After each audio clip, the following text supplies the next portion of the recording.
I started out as a veterinarian, and I was blessed in working with some of the biggest zoos and some big animal populations. And one of my favorite stories was the bears around the world.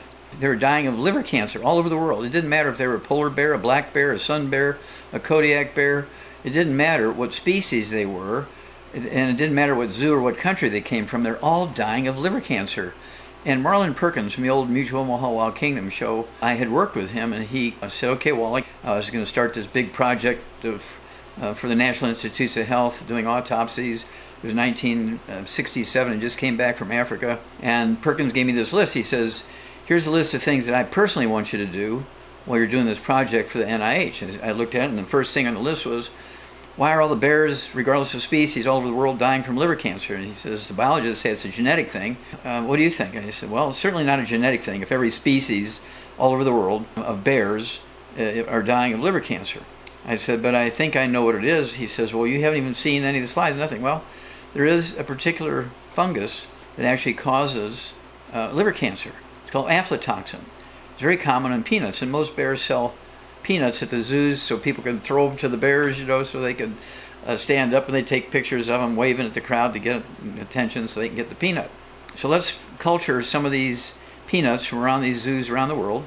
And we can also, if you take a ultraviolet light and go in the dark and go to these peanuts in the barrel or the drum or the basket and put that ultraviolet light on it, if there's this aflatoxin in there that causes liver cancer, it'll glow in the night. It'll glow, okay, like a firefly. And sure enough, in all the zoos around the world, the peanuts they were feeding the bears had aflatoxin. They're all glowing. And we were able to make sure that all the zoos, when they would get peanuts to feed the animals in the zoo, they would put that ultraviolet light on and make sure that none with aflatoxin came in there. And we stopped the liver cancer epidemic in the bears around the world. One of the other things that would go on with that was the old bread, of course, was a thing they could buy cheaply. And, one loaf of bread would be 1,500 calories.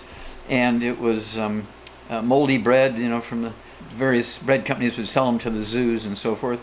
And of course, we'd put that ultraviolet light on them. The bread would light up because the mold on the bread were cousins to the mold on the peanuts, and they would also produce aflatoxins.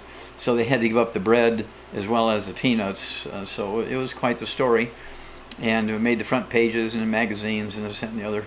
And of course, it's in the book Epigenetics. It's in the book Dead Doctors Don't Lie. It's in the book Rare Has Been Cures, because it was a big story. And of course, the same thing is true for people. It'd be very interesting to find out what the percentage of liver cancer is on homeless people that get old bread, given to them, which has mold on it, and they throw away the 2 or 3 slices of bread that have the mold on it, but that aflatoxin is seeped into all the other.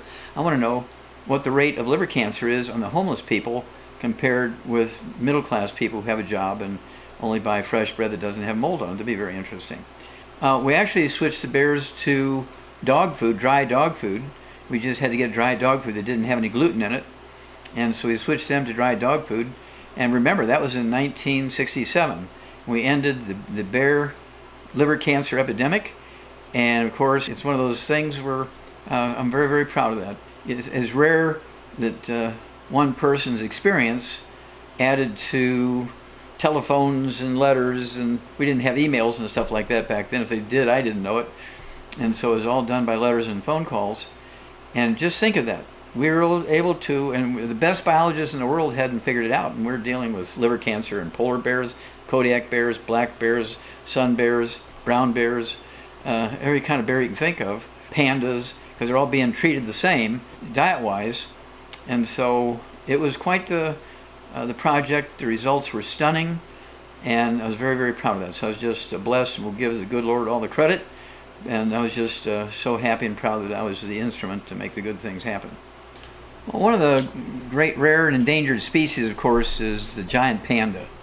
And one of the reasons why it was rare and endangered in captivity in the zoos goes back to the beginning of zoos, hundreds of years ago, maybe even 1,000 years ago in the days of the Roman Empire. But people say, well, pandas never produce babies in zoos, and it's because they're so sensitive, and people are looking at them in the zoo, and well, what are you feeding them? Well, we're giving them bamboo just like they live on in the wild. And so I kind of looked it up, and I came back and said, well, the pandas eat more than bamboo. They eat bamboo, they eat rats, they catch birds, they eat eggs, They eat potatoes. I mean, they're kind of like a bear. They're omnivorous. They eat a lot of stuff. They eat a lot of little vertebrates that they can catch, including mice and squirrels and rabbits and all kinds of things. And so their diet is a lot more complicated than just giving them bamboo. So again, we began to, just like the bears, we began to give them dog food, and we kind of mix it up, dry dog food and the canned dog food. And within a year's time, all the zoos in Europe and all the zoos in North America are having babies. So again, like the bear thing, the liver cancer, the pandas breeding in captivity are based on just simple stuff that, again, the average person doesn't think about. They take from lack of experience and they go read, well, pandas live in the bamboo forest and that's what they eat. Okay, and so they went out of their way and they did everything they could to get fresh bamboo sprouts for the pandas, but then it wasn't enough, didn't have enough nutrition to support conception and pregnancy. So again, we saved a class of animals based on just proper nutrition. Well, now the pandas are almost a burden in the zoos because they all have babies, and so they do have panda reserves in China, which we do cooperate, and the pandas get shipped to places where they don't have them in zoos, and also where they have the panda reserves in China. So the pandas are not endangered anymore because we've found how to make sure that they all have babies.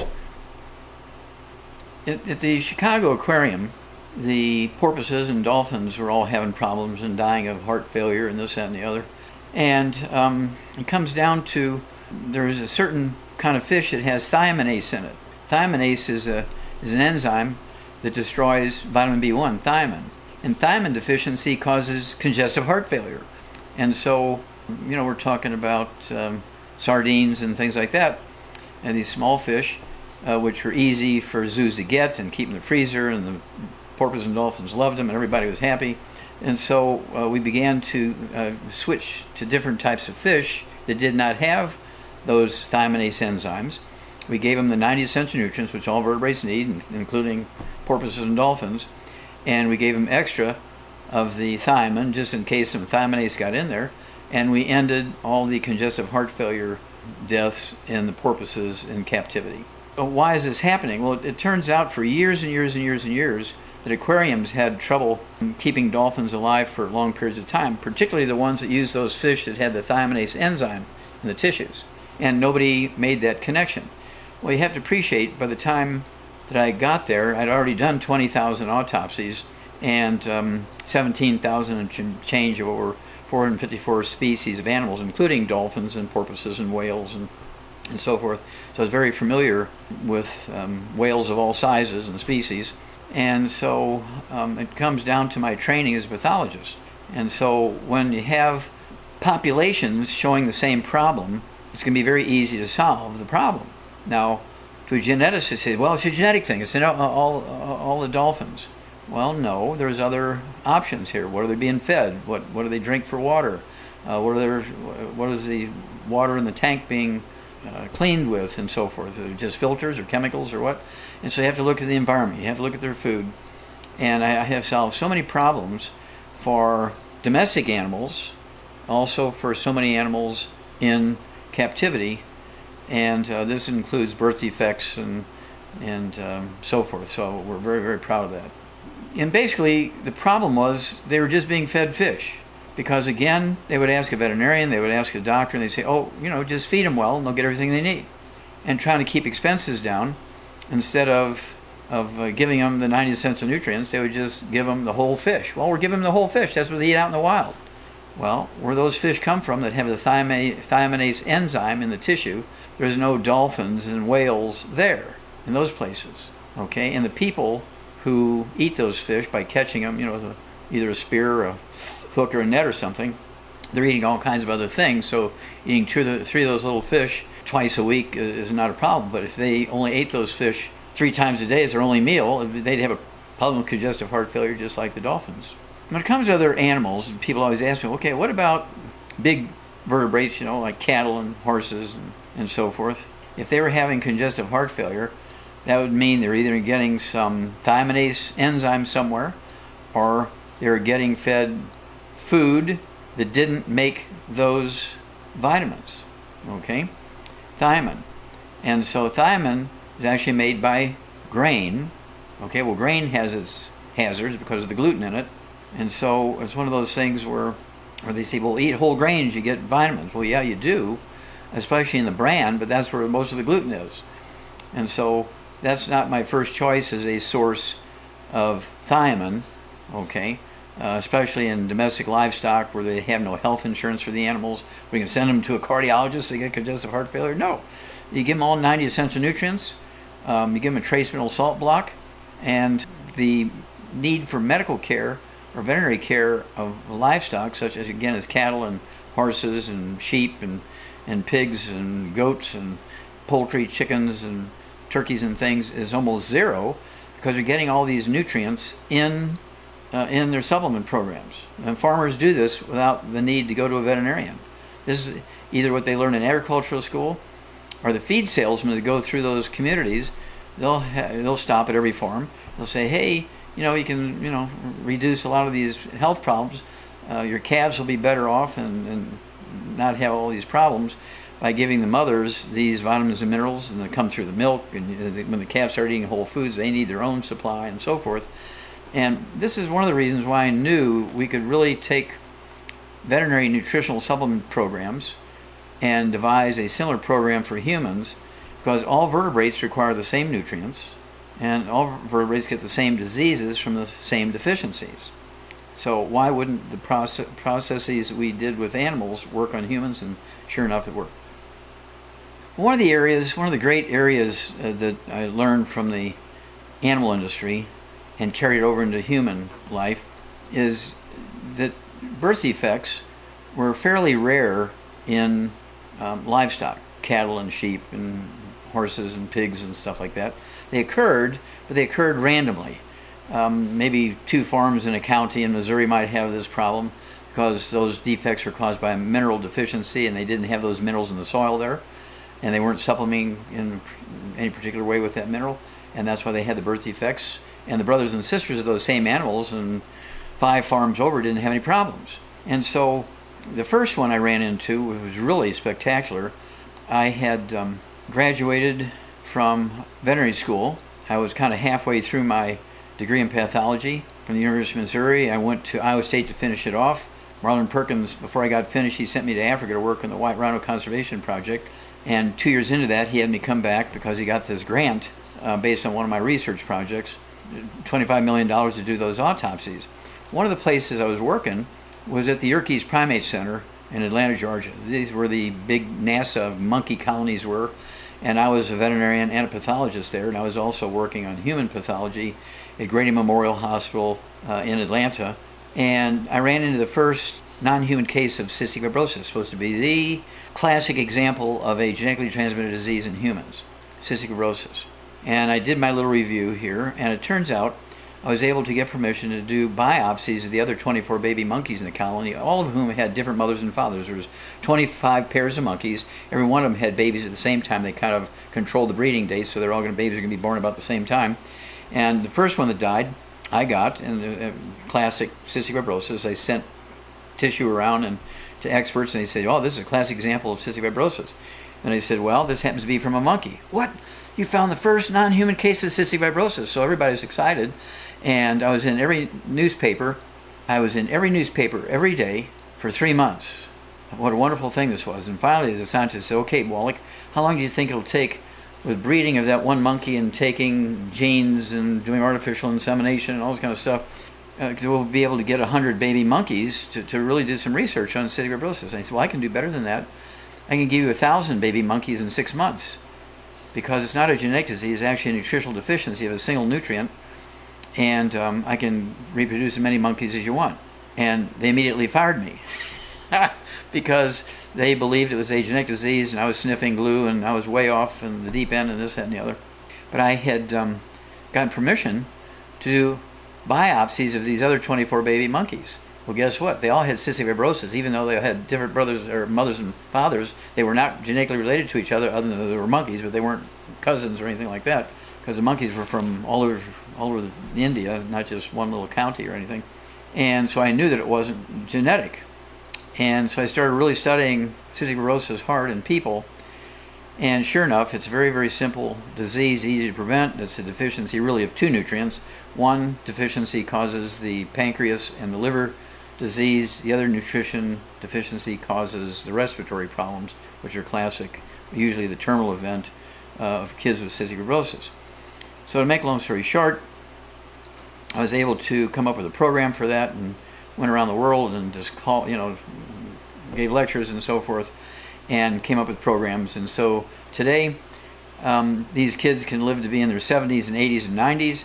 Back then, the average lifespan of these kids with cystic fibrosis was 5 to 7. They never lived past 12. And some of these places were the Amish, of course, the colonies. They had a high rate of cystic fibrosis. They also had a high rate of muscular dystrophy. Well, muscular dystrophy is very common in animals. It's called white muscle disease in animals, because when you butcher them, instead of having red muscle, like a steak, raw steak is red, okay, this would be white or yellow, okay, and they call it white muscle disease. Well, it's just muscular dystrophy in animals. They call it white muscle disease in animals and muscular dystrophy in humans. So we began to give the kids in the Amish communities that had muscular dystrophy and cystic fibrosis all 90 essential nutrients with more of that mineral, and we were actually reversing cystic fibrosis and muscular dystrophy within weeks and months. It was like crazy, okay? And so I took several of these files from kids that we had reversed their muscular dystrophy with and gave them to Jerry Lewis 2 years before he died, and say, Jerry, this is for you. We've found the cause, prevention, and the ability to reverse muscular dystrophy, okay, using some animal studies, giving these kids these nutrients. And it turns out that muscular dystrophy is a nutritional deficiency. They can be born with it because mom's deficient, or they can be born normal, but because they have a gluten intolerance and can't absorb it, and if they're supplementing, they can get muscular dystrophy.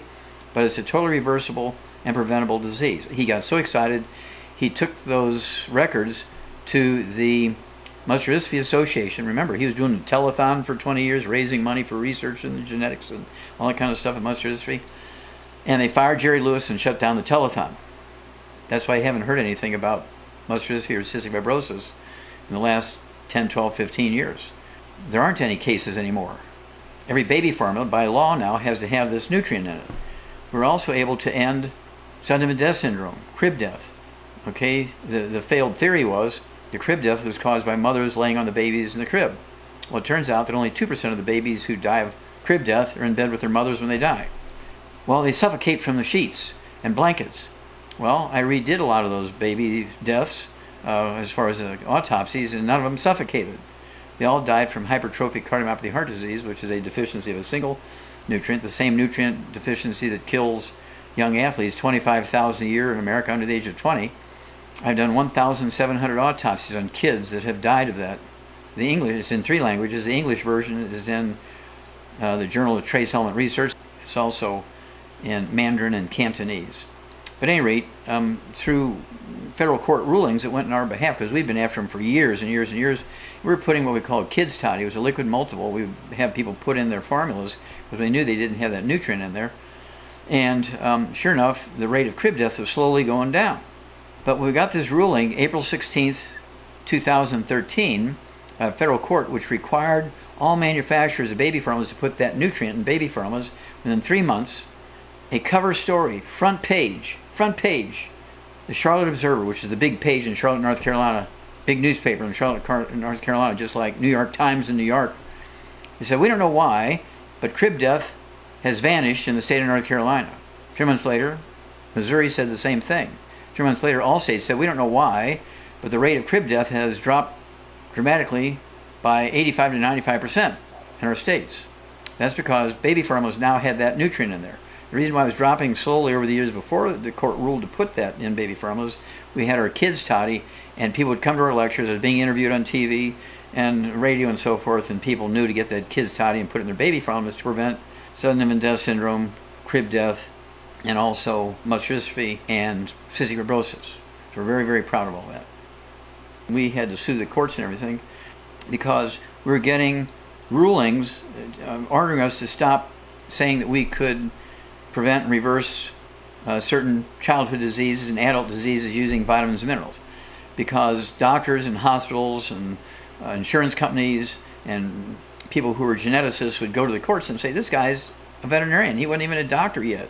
What are we talking about here? He's a veterinarian, and he's saying all these diseases we know of as a fact. And I mean, we got all these 10 professors from the university who say it's a genetic disease, and he's saying it's just a simple nutritional deficiency. And we don't want him to defraud all these people. And so I was able to prove to the courts that I was correct by having the records from the animals showing that the same disease under the microscope, because their experts couldn't tell whether it was from an animal or a human. Well, what would you say this is? Oh, that's muscular dystrophy. What would you say this is? Muscular dystrophy. Which one is an animal and which one is a human? Okay, well, they couldn't, because muscle is muscle under the microscope. So those are the sort of things that we were able to do over the years, and mostly it was legal stuff, okay? Because we knew we had the prevention, we knew we had the reversal, we knew it was diet and lack of nutrients. We knew from the animal studies and soil studies. I also have a degree in agriculture. Nutritional minerals do not occur in a uniform blanket around the crust of the earth. They occur in veins like chocolate and chocolate ice cream. Okay, that's why some places in the world people live to be 200. Some places in the world people only live to be 40. They could be first cousins. And that's because the nutrients are not found equally. Just like gold mines are not found equally around the world. That's why coal mines are not found equally around the world. Okay, silver is not found equally around the world. Same thing with nutritional minerals. Some simple ones like iron and zinc and stuff like that, but also some very exotic ones are not found equally around the world. The places where people live the longest are third world cultures. They don't have hospitals. I think this is the thing that got the judges the most. The people who lived the longest in the world were from third world cultures. The Hunzas around the Giltar Glacier in between Pakistan and China. They're the longest lived people in the world. They're in the top 19 out of the top 20 longevity cultures on Earth. They're third world. They have no doctors, no medical doctors from a medical school. They have no pharmaceuticals. They have no hospitals. And they didn't have any surgery, and they didn't have any health insurance. And yet they had 40 times 100-year-olds we Americans do. They had 100-year-old per 250 of their population, according to the United Nations, not me. And we only have 1 per 10,000 with all the medicine we have. And of course, right now, the Center for Disease Control in 2004 came out and said, our kids will be the first generation of Americans that do not live as long as their parents. That's a horrible failure of the medical system. If our kids are going to be the first generation of Americans that do not live as long as their parents, it's a horrible, horrible failure of the medical system. We have a lot of very, very talented lawyers and athletes and pastors, and even now we're getting people who are in the academic field who know we're quite correct. I've written so many scientific papers or in medical journals and scientific journals. We were given awards by the United Nations and all kinds of stuff. So it's, which I say, they may not like the fact that it's being shown that a lot of their beliefs and theories are incorrect. Okay, they don't like being told that. They continue to profess their false theories because, I can only sue, I only can afford to sue so many people. My priority was the birth defects in kids. And so I was so happy to get that nutrient put into baby formulas. We were able to essentially eliminate Sundance syndrome, muscular dystrophy, and cystic fibrosis. We did get qualified health claims over omega-3s because we were able to show that omega-3 deficiencies actually caused coronary thrombosis, blood clots in coronary arteries, thrombotic stroke, a blood clot in the brain, pulmonary embolism, blood clot in the lung, deep vein thrombosis in the legs. These are all caused by omega-3 deficiencies, and also those deficiencies can also result in asthma and that kind of stuff. And so it's hard to out-theorize 32,000 autopsies. Okay, in all my projects, I've done about 32,000 autopsies, they're all published. And so it's unimpeachable information. And so when you do 1,700 autopsies on kids under the age of 10 that have died of hypertrophic cardiomyopathy heart disease, and you come up with the nutrient that's missing, 35% of those 1,700 had cystic fibrosis, 100% had muscular dystrophy, and 200 of them under the age of 1 year old had Sundance syndrome. And so it's one of those things where it's unimpeachable evidence, it's published, and respected journals. And so doctors still pursue their theories because that's how they make their living. And that's why our children will be the first generation of Americans that do not live as long as their parents. Our animals are living longer and longer and longer and healthier. The cost to farmers of health care for livestock before they ship them to the market is almost zero because they give them the nutrients. In 1958, I started out my academic career in agriculture. Went to the Department of Agriculture, University of Missouri. And 2 years into that, I applied for and got into veterinary school. And I kind of worked my way through veterinary school, working in the pathology department as a student assistant. And they, gave me a couple of $100 a month. Plus, I got some credits towards a degree. If I ever wanted to do that, I got credits towards a university degree in pathology. And in December of 1961, I was 2 years into my pathology training, 6 months before I got my degree in agriculture, and a couple of years before I got my degree in veterinary medicine, in wrestling and at the University of Missouri, on their team. So I was a busy boy, and everybody is out for Christmas vacation, because it's December. I was the new guy on the block in the pathology department, so all the advanced students and the professors were gone, and I ran into the first mass die-off in America from pollution. I'm sure it had happened before, but nobody paid attention to it. They brought me 50 lambs. These were feeder lambs. They were 6 months old. They were just 2 weeks from going to market. They were part of a flock of 500 lambs. All 500 died in one night.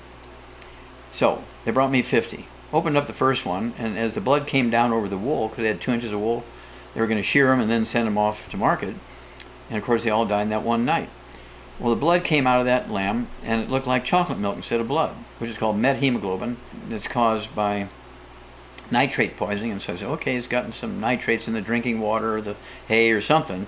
So I just marked that down.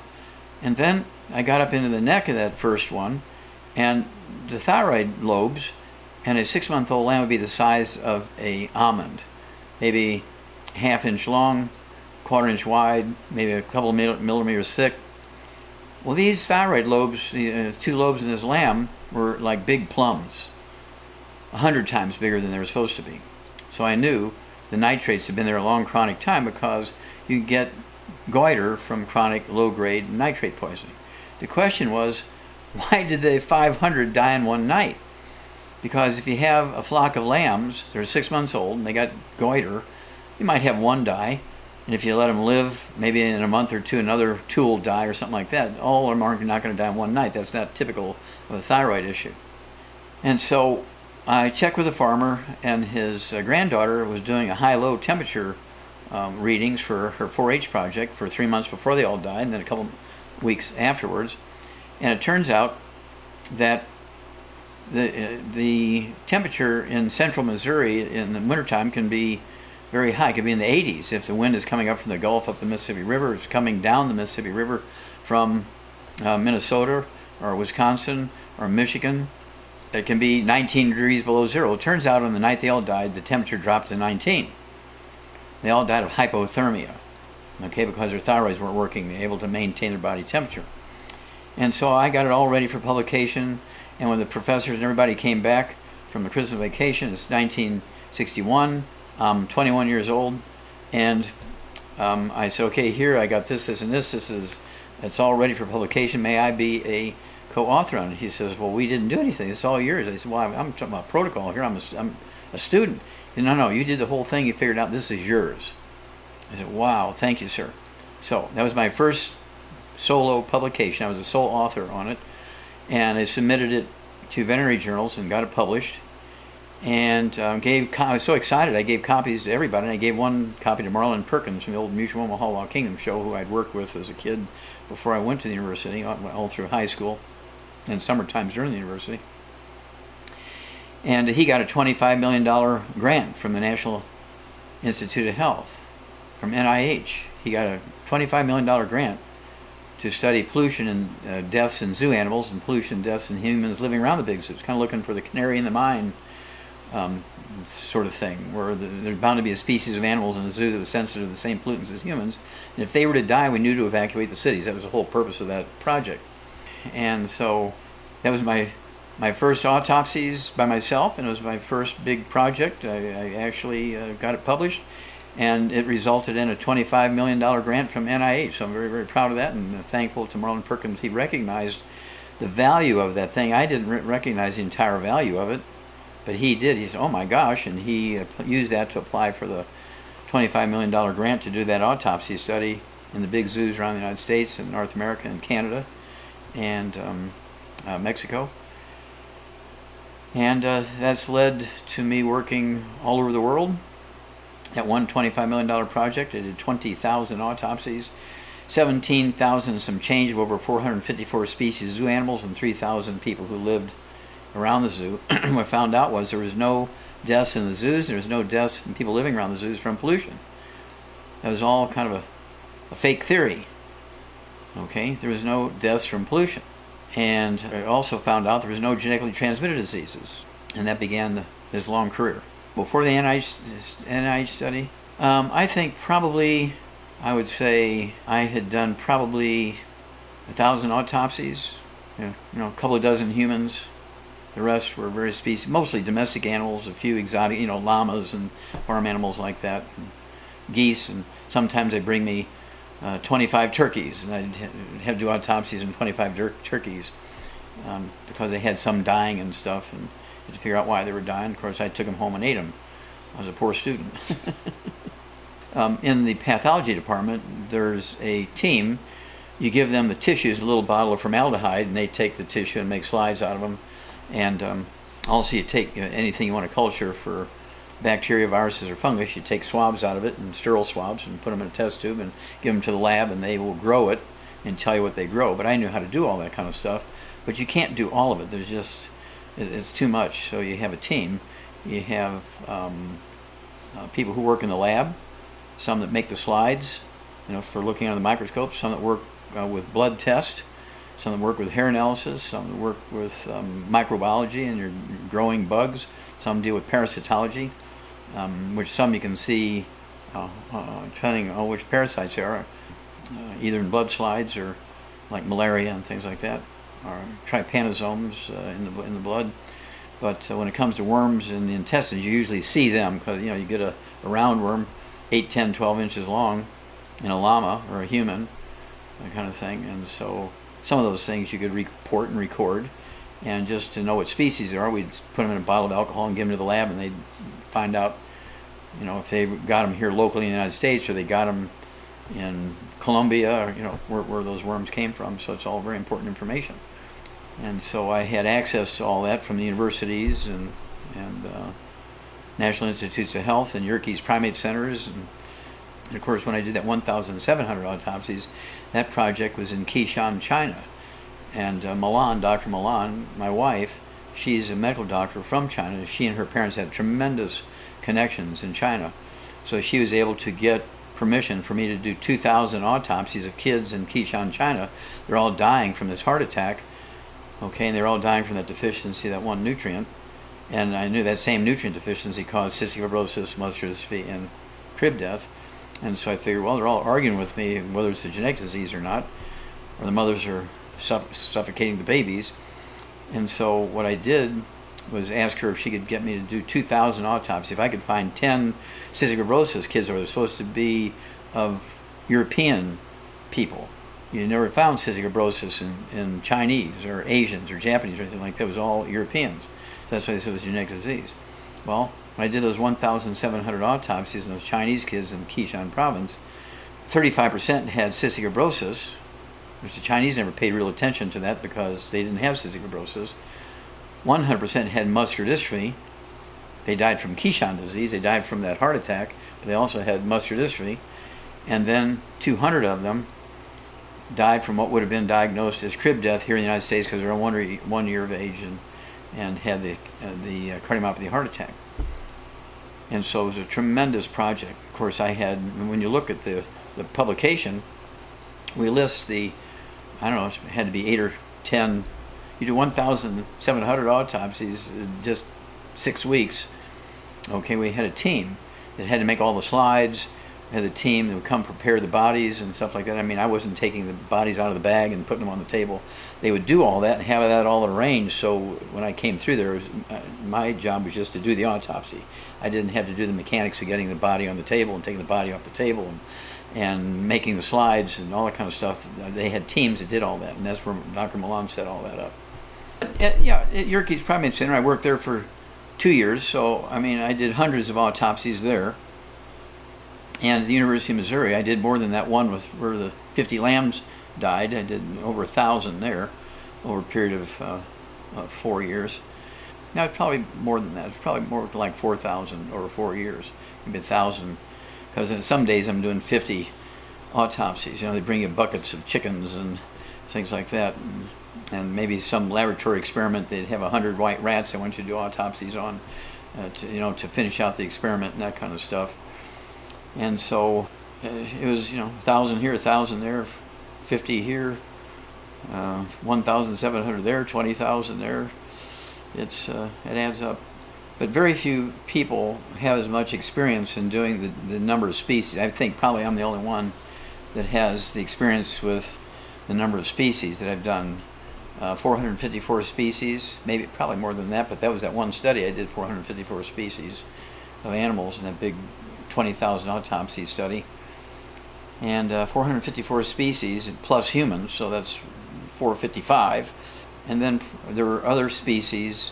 I think probably I've done autopsies on over 1,000 species of animals and humans, different races of humans, Asians of all kinds, black people of all kinds, Europeans and white people of all kinds, Native Americans and so forth. And that's why my thesis is in the Smithsonian Institute.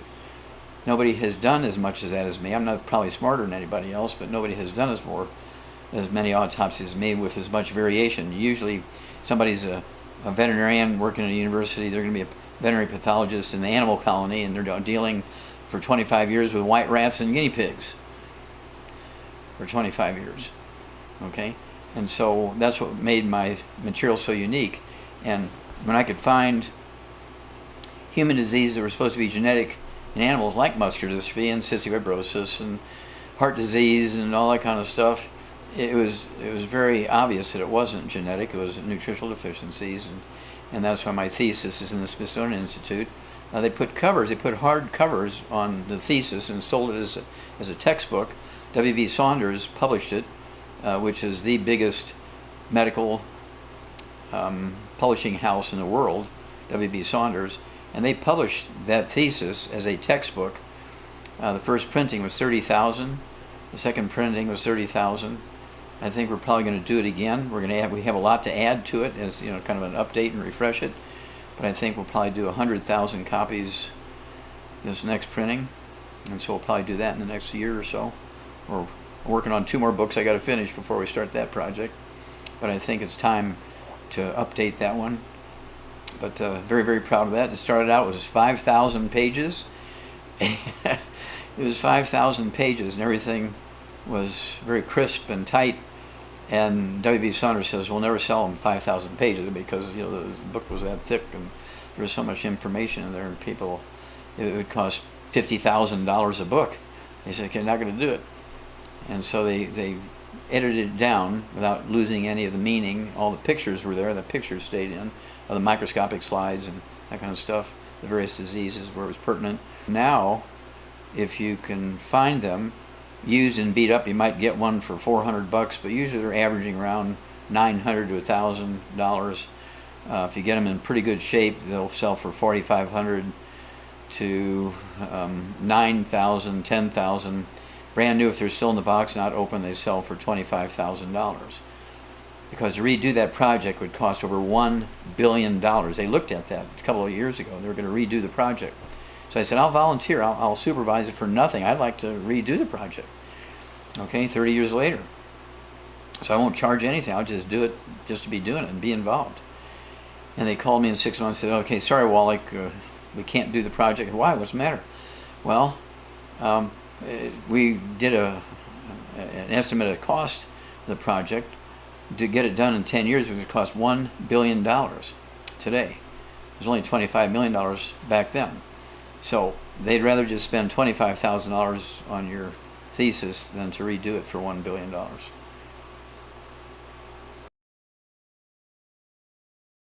What I'm going to talk about tonight is the biggest cause of death in Americans, cardiovascular disease. That sounds pretty simple, but I want to precede those remarks with two statistics. Statistic number one goes back to 2004. The Center for Disease Control, some of you have been with me for a while, you've heard that before. Center for Disease Control, that government agency that tracks diseases and plagues and epidemics and all that kind of stuff. What they said in 2004 was that our children would be the first generation of Americans that do not live as long as their parents, according to the Center for Disease Control. That indicates a catastrophic failure of the healthcare and medical system. You can only point in one direction, the healthcare and the medical system. They are the cause of this, where the government is saying our children will be the first generation of Americans that do not live as long as their parents. So our goal is to save as many as we can. And we can either build an ark or we can try and circumvent the problem. I think we'll help more people by circumventing the problem. Just a couple of years ago, Johns Hopkins, very famous medical school from Baltimore, Maryland, you've all heard of Johns Hopkins, very famous. They came out and said that they've been looking for 20 years for the top 20 causes of death in America and that kind of stuff. And just a couple of years ago, they came out and said the number 3 cause of death in America is medical doctors. Simple mistakes in their workplace. Simple mistakes in their workplace. Each year, medical doctors in their workplace kill 251,000 patients. Every 4 years, they kill 1 million patients from simple mistakes in their workplace. How many businesses could stay in business if they killed 251,000 of their customers every year? 0. Yeah. Now, the reason they survive is they have insurance.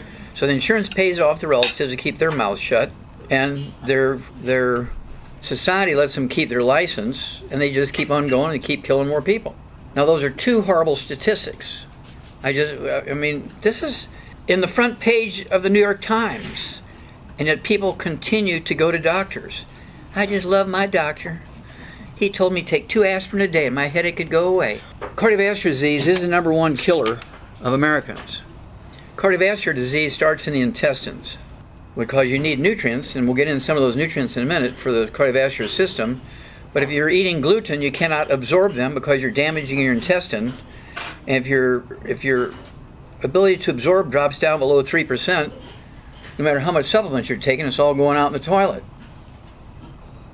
So part of the deal is, for 100 years, the medical system has been telling everybody, eat more whole grains, they're good for you.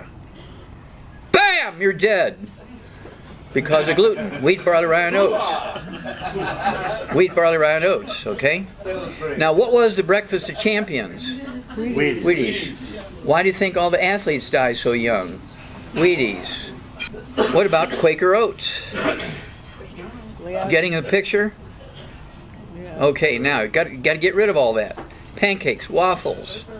You have to live like an Asian. Live on rice and sweet potatoes and vegetables and fish and poultry and red meat's fine, but you can't have wheat, barley, rye, and oats. You can't eat the European grains. If you like beer, that's fine, but you got to drink Japanese, Korean, and Chinese beer because they're made from rice. All the European and American beers are made from wheat. This is drop-dead serious problems. We're killing our kids by giving them all these grains. Vegetarians kill more people now than communists. Then oils, which everybody said is good for you, they taste good in salad dressings and mayo and all that kind of stuff. Don't put mayonnaise on the sandwich, okay? Because oils oxidize and turn into trans fats, heterocyclamines, and acrylamides. Oils, heated oils, whether it's fried or even room temperature in salads as a salad dressing, cause plaque in your arteries. Cholesterol does not cause plaque in your arteries. Cholesterol does not cause heart disease. That's an absolute lie. Your biggest enemy is oil.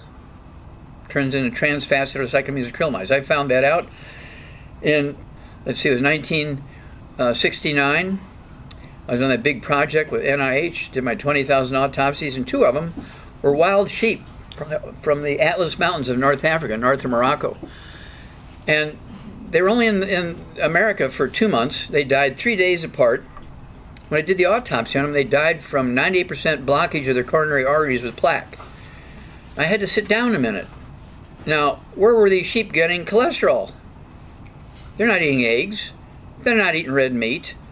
They're not eating butter. So I gathered up the food they were eating, which was mixed grains. They were giving them grass clippings from the zoo. They were giving them hay. So I got it all together. We looked for pollution. We couldn't find any pollution or contaminants, chemical contaminants in the food. But we did find the acrylamides and the oxidized oils. But they didn't, in the recipe, they didn't add any oils. So where were the heterocyclamines and acrylamides coming from? Where are the trans fats?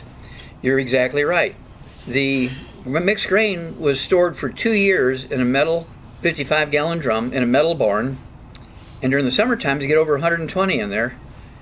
And it oxidized the wheat germ oil. And the wheat they were feeding those sheep oxidized, turned into trans fats, heterocyclamines, and acrylamides, and caused the plaque in the arteries. I spent 6 months researching those things and figured it out, got it published.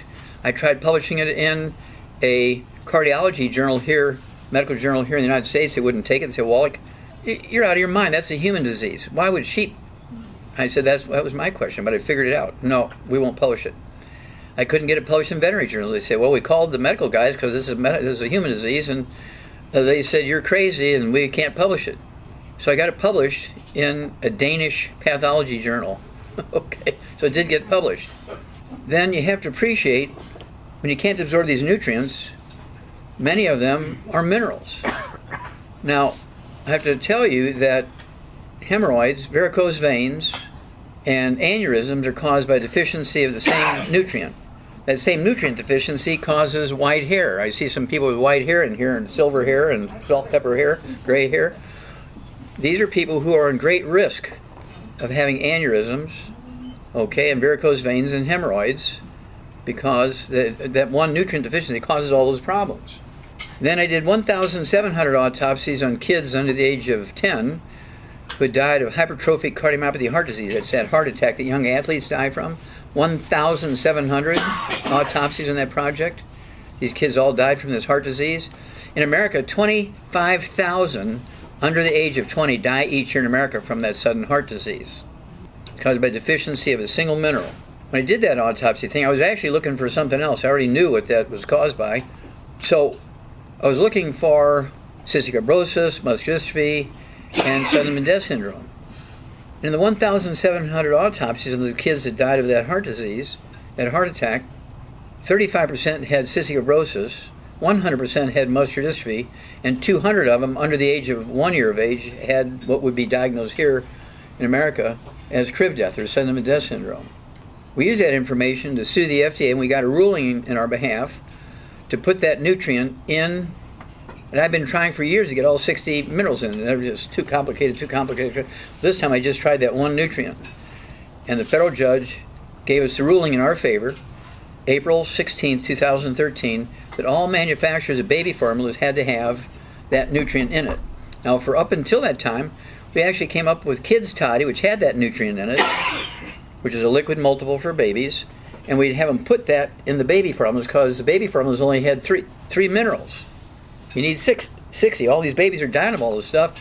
And the doctors are saying, oh, they're dying of all these genetic diseases. No, which is simple mineral deficiencies. So to make a long story short, 3 months after that ruling by the federal judge, the FDA gave them a high and a low. You can't get below this because you won't get any result. You can't get above this because we don't have any experience above this. And all these manufacturers of baby formulas, including things like Infamil, Similac, why is it they named that baby formula Similac? Because it lacks everything. But once they put that nutrient in there, 3 months later, the Charlotte Observer, which is the main newspaper in Charlotte, North Carolina, came out and said big headlines on the front page. I mean, like Third World War type headlines, bold, black, big headlines, said, we don't know why, but sudden death syndrome has vanished in North Carolina. Well, that's because we put that mineral in the baby formulas. 3 months later, the state of Missouri came out and said the same thing. We don't know why, but sudden death syndrome has vanished in Missouri. 3 months later, every newspaper in America came out and said, we don't know why, but the rate of sudden death syndrome, SIDS, crib death, has reduced by 85 to 95% in every state. because that one nutrient was put in the formula. These are the sort of things we do. So let's get to congestive heart failure. You all heard of that. That's caused by deficiency of a single vitamin. And Ryan was interviewing me today, and he was asking me some of these things. And I'd almost forgotten that the porpoises in captivity were all dying of congestive heart failure in the zoos, and this is back during the 60s. And I just came back from Africa. They're telling me, well, yeah, we had 3 dolphins for about 2 years, and they all died of congestive heart failure. Another zoo would call me. They call me from Europe, in London. Why are all our dolphins and whales dying of congestive heart failure? Well, because it's caused by a deficiency of a single nutrient. Well, it turns out the fish they were feeding them had an enzyme that destroyed that nutrient. Smelt. They were feeding them smelt. It has that enzyme in the muscle. At every zoo that began to feed, they would say, "Oh, feed them smelt. They're cheap." And so as soon as they all started feeding them smelt, they all died of congestive heart failure. That must have smelled bad. Yep, it did. Very good. Oh, you're okay. So at any rate, we changed their diet, got them on the 90 essential nutrients, and it instantly stopped the deaths in the dolphins and the whales in the zoos. Huh? And so the same thing is true with us. One of the things that actually puts pressure on that vitamin, let's say you're taking a modest amount of that vitamin, if you eat a lot of sugar, that sugar inactivates your body's ability to use that vitamin. Okay, it makes that enzyme that destroys that vitamin stronger. So sugar is one of your worst enemies, okay, when it comes to congestive heart failure. And when it comes to birth defects, and babies are born with holes in their heart and all kinds of heart problems and this, that, and the other, that's caused by mama missing these nutrients during pregnancy when the heart is forming. It's not a genetic thing. AFib. AFib is not a heart thing.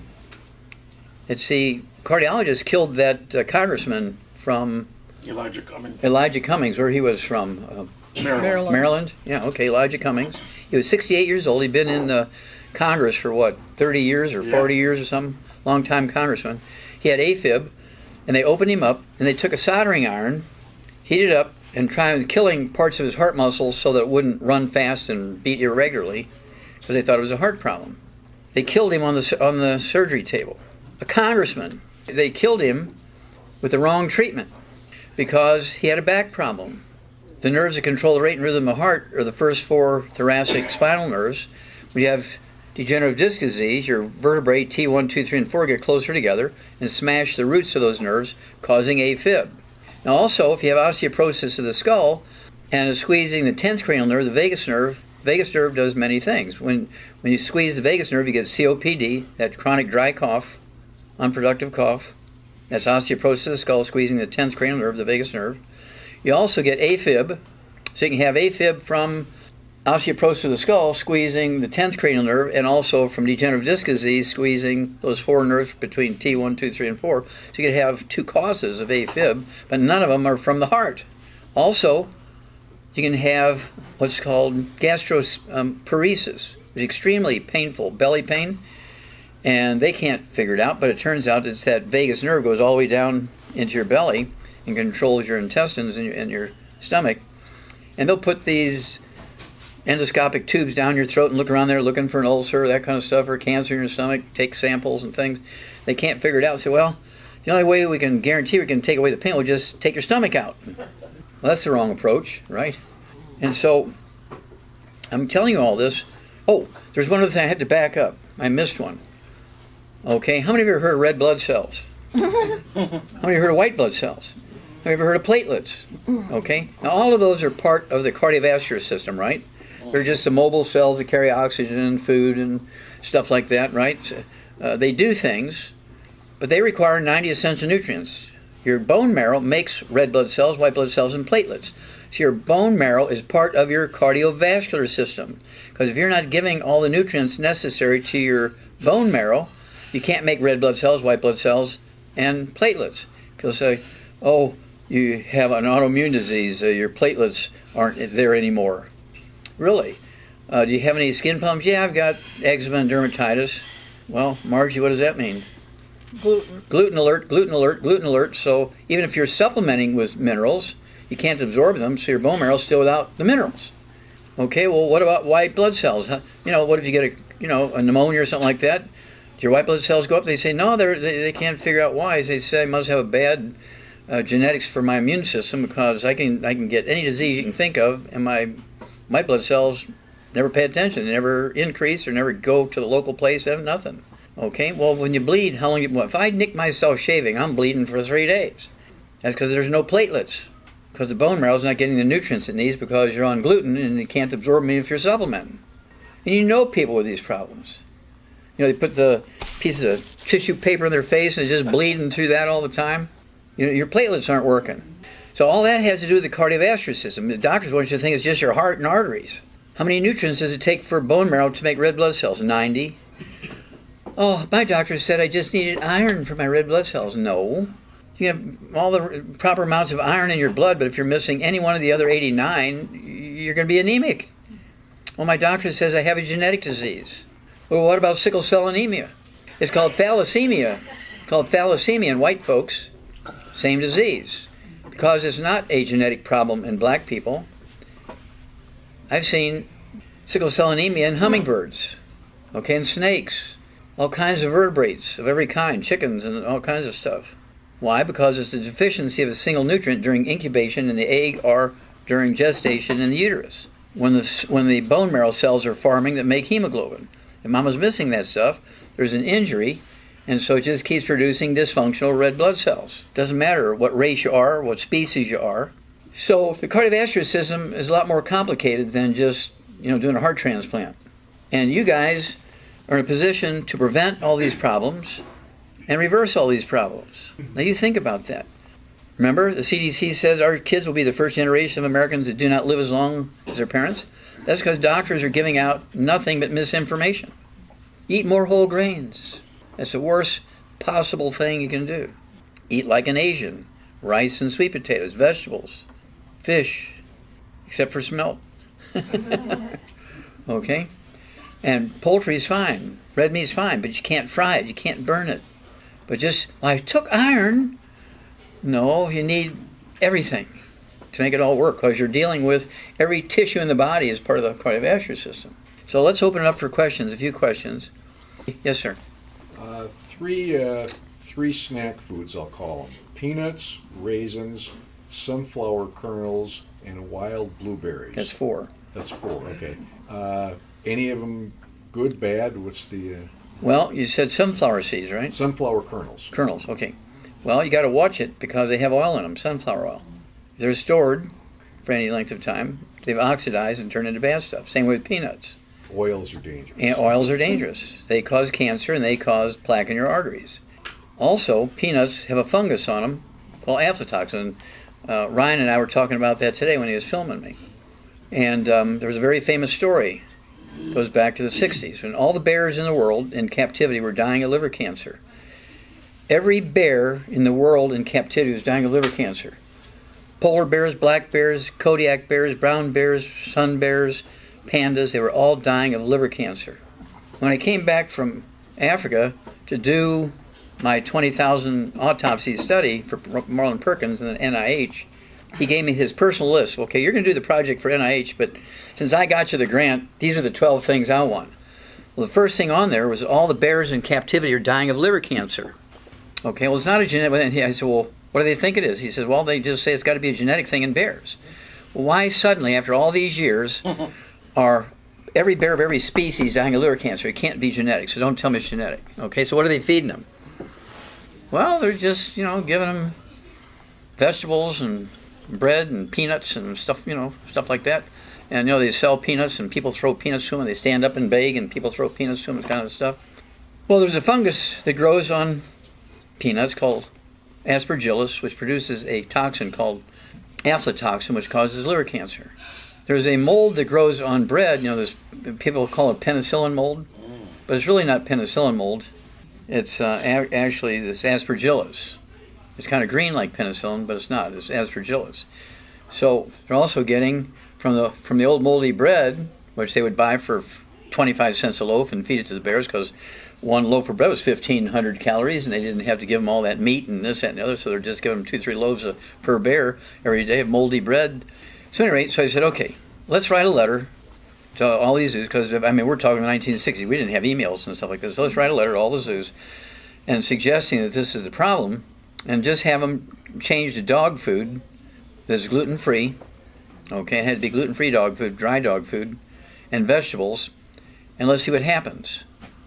Well, in 90 days, all of the deaths from liver cancer stopped, and there's never been another bear since the 1960s get liver cancer ever since.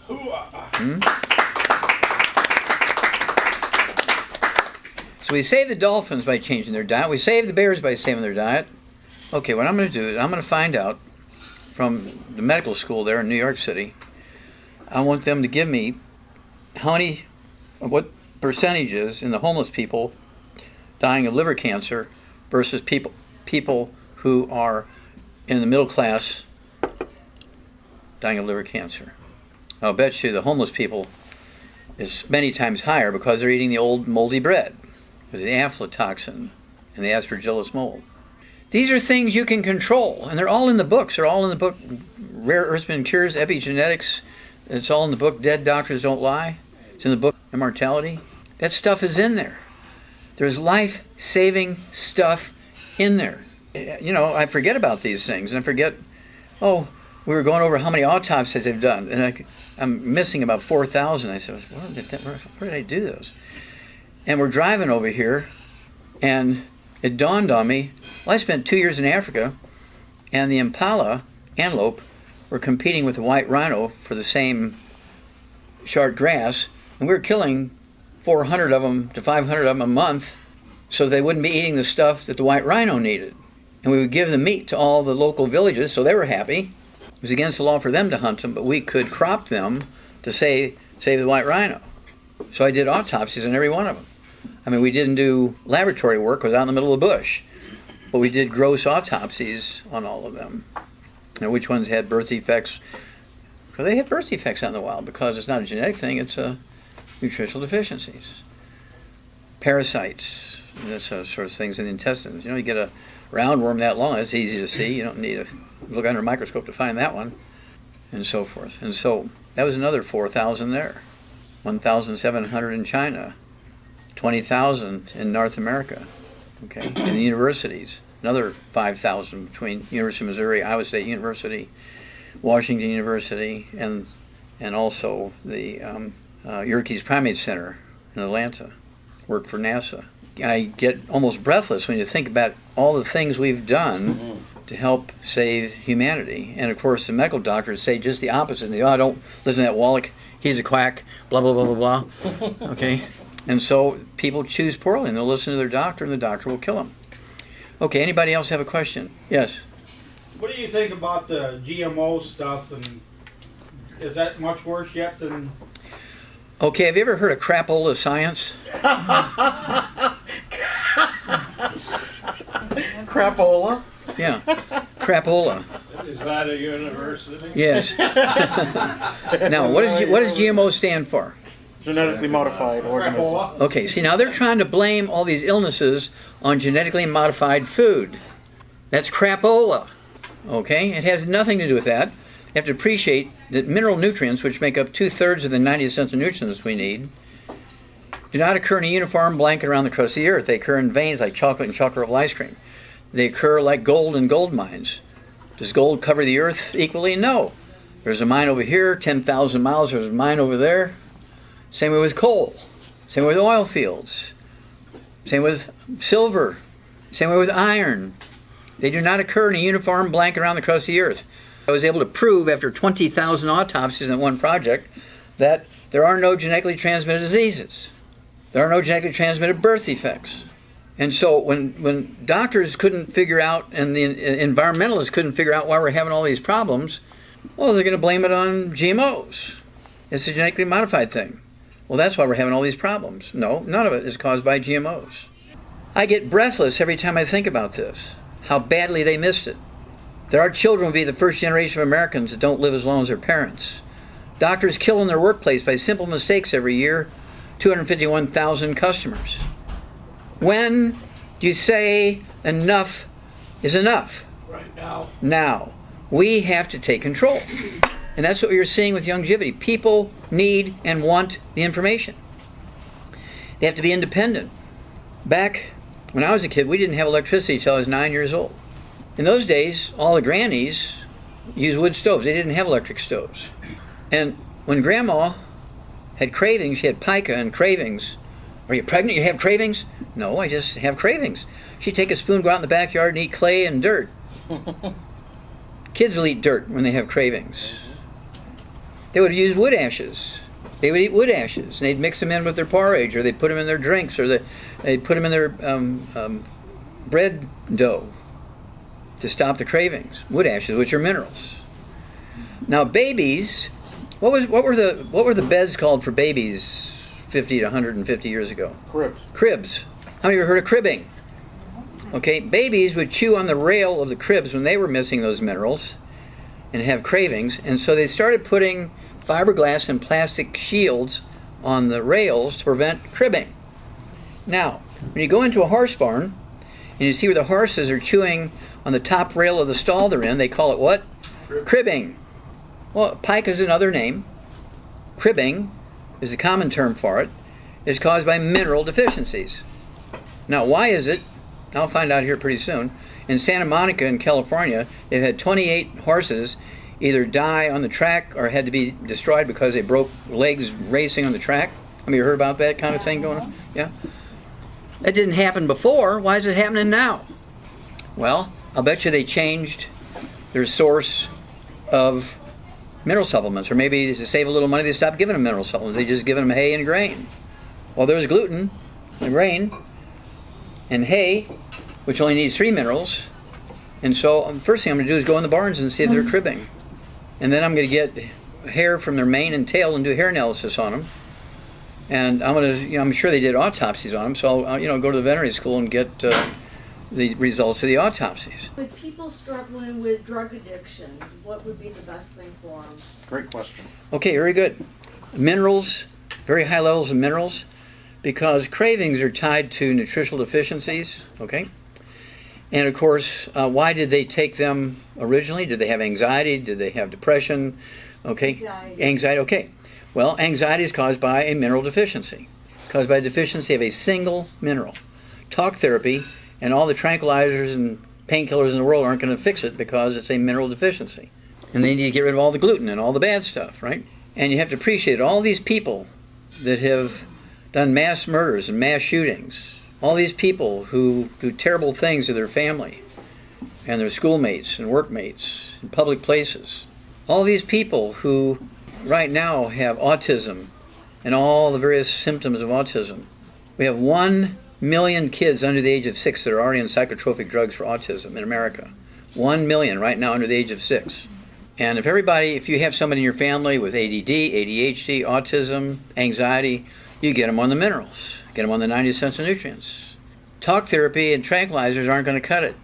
And I'll end that statement with, you really need to, which they say, you really need to listen to some of my presentations because I go into this in great detail. But the one that I want to share with you is a medical doctor from South Bend, Indiana. In September of last year, he was late. He'd been practicing for 40 years in Indiana, had 4 clinics. People loved him. He didn't show up for a family meeting, so they sent his son to go to his house in Illinois, and sure enough, he was dead from a heart attack, 70 years old. Ulrich George Klopfer is his name, Clopfer. Well, after they buried him, a week later, the insurance had paid off, and they had the house sold, and everybody met at his house, all the family met there to divide up the insurance money and sell the house and get that money, divide up the cars and the furniture and all that kind of stuff. And one son's exploring the basement and the 6-car garage in the attic, and he finds 2,400 medically embalmed human bodies in blue plastic bags. 2,400. Now, I guarantee you he was deficient in nutrients. So this is a very simple problem. Okay. Well, I want to thank you all. God bless you. We have a job to do to save America. Youngevity is in a position to save America, and I'm very excited about this. Save as many as you can in your church, in your family, in your neighbors, your workplace, and that's what it's going to take. And don't forget, we have tools. One of the heaviest questions people ask me is, well, I'd like to do this, but I'm not a nurse, I'm not a doctor, I'm not a pharmacist, and people are going to be asking me about diabetes and arthritis and Alzheimer's disease and all this kind of stuff. What do I do? Anxiety, what do I do? Well, we have tools. We have CDs, DVDs, and books that tell you what to do. We have these kind of meetings, and these people have been with me. Char and Margie have been with me for, what, 29 years? Forever. Yeah, almost 30 years. And they know more than doctors. Okay? We have people been with me. Lance, how long have you been with me? 17 years. 17 years. There you go. Okay, there you go. Well, let me start out by saying that all birth defects are preventable. There's a small percentage of birth defects that are caused by infections with viruses and bacteria and fungus and poisons and pharmaceuticals in the early stages of pregnancy. One of the most famous ones is thalidomide, which was a Australian drug for morning sickness in women in early pregnancies. And 10,000 babies in America were born without arms and legs because thalidomide interrupted the development of the limbs in the early embryo. All other birth defects are caused by nutritional deficiencies in the developmental stage of the embryo. There are no genetically transmitted birth defects. My thesis, $25 million study with the National Institutes of Health, is in the Smithsonian Institute as a national treasure because I found there were no genetically transmitted birth defects and there are no genetically transmitted diseases. When it comes specifically to Down syndrome obviously is caused by a birth defect at the moment of the first duplication. In other words, when the sperm fertilizes the egg, you're a one-celled human being, and then that one-celled human being divides into two cells. At that moment, if you're deficient in one particular mineral, the odds of being a Down syndrome is very high. And of course, up until the second month of pregnancy, I have success in reversing Down syndrome embryos by giving the mother the 90 essential nutrients to provide that nutrient and other nutrients, of course. And we've done this in animals, and we've done it in people. My most famous one was Lauren Knievel, Evel Knievel's niece-in-law. She came to me, she was 2.5 months pregnant and diagnosed with a Down syndrome embryo, and she says, well, I'm not going to get a abortion, and I know I'm kind of late along the line here, but can you help me? I said, well, yeah, I think, we'll give it a shot, but, I can't give any guarantees because I've never done one past 2 months. So in other words, we gave her the 90 essential nutrients. Her baby's born perfectly normal. And of course, it was a famous story because Lauren Knievel and Evel Knievel are very famous people. But the same thing is true with all birth defects, whether it's a 2- and 3-headed baby, or it's a baby with a heart defect, or hydrancephalocele, which is spina bifida of the brain, that kind of thing. We have kids born with too many fingers, no arms. We have kids born with muscular dystrophy, cystic fibrosis, all these kind of things. These are all totally preventable. Cystic fibrosis and muscular dystrophy are reversible even after the baby's born because they're nutritional deficiencies, they're not genetic defects. Obviously, when a baby's born without an arm, you can't give them vitamins, minerals, and regrow an arm. But this information should be taught in 6th grade about the time that teenagers are going through puberty. This should be taught very heavily. If you take the 90 essential nutrients, you can prevent almost all birth defects except the ones caused by viruses and chemicals and prescription drugs and so forth. And it'll give everybody's babies and grandbabies the best shot at being born normal. And whether you have a cleft palate or a cleft lip, and of course I have a very famous story about that. One zoo had a pair of Arctic foxes, and they had a litter of babies, 10 of them, and they were all born with cleft palate. And of course the general curator and all the keepers wanted to destroy the mother and father and all the babies because they were afraid it was a genetic problem. He said, whoa. Before you do that, let's do something useful here. First of all, what did you feed the mother and father before they got pregnant? Well, they're meat eaters, so we gave them horse meat. Okay. Did you give them any vitamins, minerals? No, they're meat eaters. We gave them horse meat. Well, that's why the babies were born with cleft palates and cleft lip, because mom was missing things when the baby went from a flat disc into a tube. Okay, and they had a cleft palate, cleft lip. And that's the cause. So I'm going to prove it to you. So what I want you to do is take 2 of the males and 2 of the females, and I want you to hand raise them, bottle feed them, and I want you to keep them separate. And then when they're old enough to go through puberty, breed one of the males to one female, to a sister. I mean, that's inbreeding as much as you can get, and breed the other female to the brother, and it's inbreeding again. But I want you to give them dog food, and I want you to give them dog puppy formula and hand feed them the formula with all the nutrients in it prior to them getting old enough to be pregnant. The others that you keep, I want you to let the father of these babies breed 2 of the females or more, 2 to 4 of the female babies, but you're going to have to, same way, hand raise those with the puppy formula with all the nutrients in it. And then when they get old enough, you're going to give them dog food. Okay, it has to be gluten-free dog food so they can maximize absorption of the nutrients. And then I want 2 male babies to get old enough to be able to breed the mother and get her pregnant, inbreeding again. And let's see how many of the babies are born with cleft palate. Now, if it's genetic, I mean, it's going to be 100% babies with cleft palate because you're inbreeding and inbreeding and inbreeding, and so it should be 100% cleft palate. So we did that, and 9 months later, we totally had 100 babies from all those inbreeding couples and pairs. And they're all born perfectly normal. Published. The big detail is in the book, Rare Earths Forbidden Cures. I would say that's the place to see it. There's actually the picture in there of all those kits with the cleft palates and cleft lips. And then you get all the statistics and everything. So, but this is true of all other birth defects. Cycloptic babies, 1 eye in the middle of the forehead, 2 heads babies. We're talking about heart defects. We're talking about babies born with every kind of physical defect you can think of, or biochemical defect you can think of. They're all nutritional deficiencies during the developmental stage of the embryo. Totally 100% preventable. Totally 100% preventable.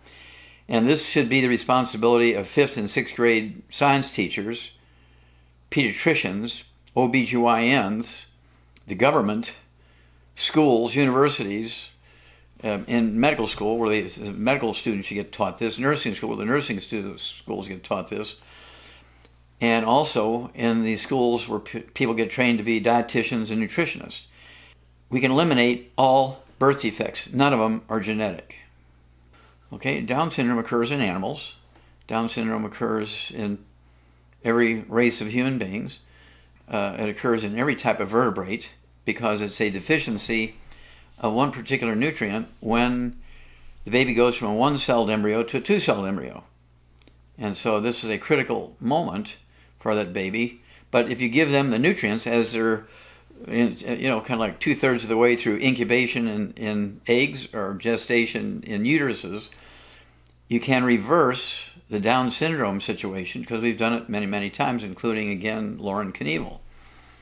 So it doesn't matter the species. If you're a vertebrate of any species, you have that deficiency at that stage where you're going from a 1-celled human being to a 2-celled human being, there's a possibility of being a Down syndrome baby, regardless of species. And you have to appreciate that rickets are preventable by supplementing with vitamin D3. Now that doesn't mean that some kid that has rickets doesn't mean that they're less of a human being, because we've learned how to prevent rickets by giving all people's before, during pregnancy, after pregnancy, the 90 essential nutrients, which includes vitamin D3 and prevents rickets. It doesn't mean there's something bad about the kid with rickets. They're probably not going to be a track star. And if they're young enough with rickets, if they're just a couple of years old and have rickets, you can reverse the rickets.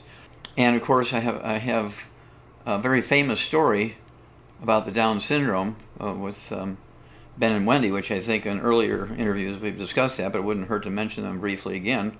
40 years ago, Ben and Wendy were born in Texas, in different cities. They didn't know each other. Their families didn't know each other. She was born with Down syndrome, and he was born with Down syndrome. Over time, their families, because of jobs and things, moved closer together. And 20-something years ago, they met each other and became good friends. I should tell you that when they were born, in each case, they were living in a town which we had a longevity associate, Bob and Judy, and they were giving the parents the 90 essential nutrients to give either directly or indirectly to those babies after they were born and had been diagnosed with Down syndrome.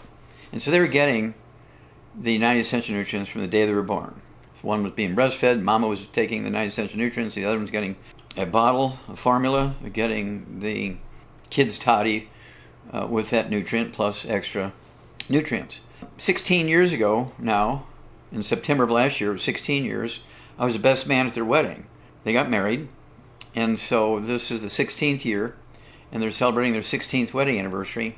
And if you look at them, you have to really look hard. You really have to know what you're looking at to see that they're Down syndrome, because they stayed on those 9 essential nutrients their whole life.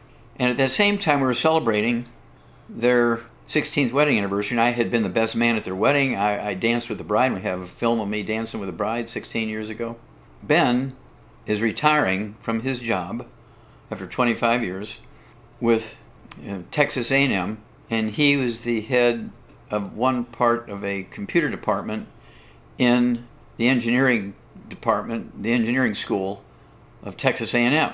So he was as smart as you can get for a human being, because he was taking the nutrients to make and eating all the right things, eating 4 eggs 3 times a day and staying away from all the bad stuff so he can absorb. And Wendy, she is still working for Chick-fil-A as an international director of advertising. These are jobs that require a lot of brain power. These are jobs that require the ability to make decisions of great cost and value and importance. And they did it with great skill, even though they were born Down syndrome babies. That's because they avoided the bad foods and they took the 90 essential nutrients and ate properly and gave their brain maximum nutrition, maximum supplement approach to function. And they're a classic example of the fact that Down syndrome babies can be supported nutritionally and participate in very high-end jobs, whether it's a university, whether it's in technology, whether it's in private industry. And so just because we say we can prevent Down syndrome babies, just because we can support Down syndrome babies, doesn't mean we are dissing or saying anything really negative about those babies. They're victims. And so somebody along the line should be held responsible for that, because it was totally preventable. Early on, if they took the 90 essential nutrients and stayed away from the bad stuff, they could participate in advanced high-tech society in a very, very productive way. So, when people say, oh, well, you're dissing some kid with Down syndrome by saying you can prevent it. No, absolutely not. That is definitely an incorrect view. Well, ingrown fingernails. Oh, so we go from Down syndrome, ingrown fingernails. Yep. Okay. When you have ingrown fingernails, we're talking about skin issues. We're talking about cuticle issues. We're talking about the raw materials to make healthy skin, healthy connective tissue, and healthy nails.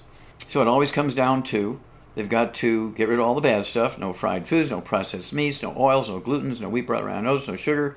And they need the 90 essential nutrients. And with that, it's telling you they've got a connective tissue problem. So they need to add to, I'd go with the biggest tool we have in our toolbox, because it's kind of an early signal there's things going wrong. And then, of course, they need to keep their nails clipped properly, and so the pressure is not put in the wrong place. And if they need to go to one of these places that do toenails and fingernails medically and so forth, and keep them trimmed properly. And in a period of 3 to 6 months, everything will come right, because this is a dynamic thing. Your skin is dynamic. Your nail beds, whether they're your toes or your fingers, are dynamic. They're constantly degrading or increasing in health depending on their nutritional flow and blood supply and so forth. Well, asthma. Asthma is due to a deficiency of a single class of nutrients. Almost always it indicates that this person has been very naughty and eating lots of gluten, because this one nutrient is a very big, clumsy molecule. Very big, clumsy molecule. And it's one of the first things you cannot absorb efficiently when you have a gluten problem. It's one of the first things to go. And these same people who have asthma usually wind up with eczema, dermatitis, psoriasis, rosacea, and they will be diagnosed with things like lupus.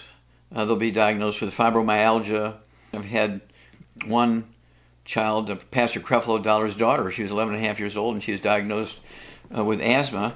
And Emory University in Atlanta, Georgia, told Pastor Dollar that she was born with a genetic form of asthma, and she was going to die within a year, so she was not going to live to be 12. She was 11 and a half years old. So figure she's going to die before 12, because she's having like 10 crises a day for asthma, and they're barely able to save her a few times by giving her the medication. And so Andrew Young from the old civil rights movement, he and Pastor Dollar called me. Now we're talking 30 years ago. Very famous as mayor of Atlanta. Very famous, very wonderful man, Andrew Young. Well, Andrew Young was a mayor of Atlanta, and he is part of Dr. King's army, of course, for the wonderful movement to free everybody, right? Andy Young was the guy who brought Pastor Dollar to me. And so I said, look, there is no such thing as a genetic form of any disease. And your daughter has very simple nutritional deficiency, and if you give her on a specific diet, everybody in the household's got to do the same thing. So there's no cross-contamination in the washer and the dryer and the food preparation surfaces and the beds and the couches.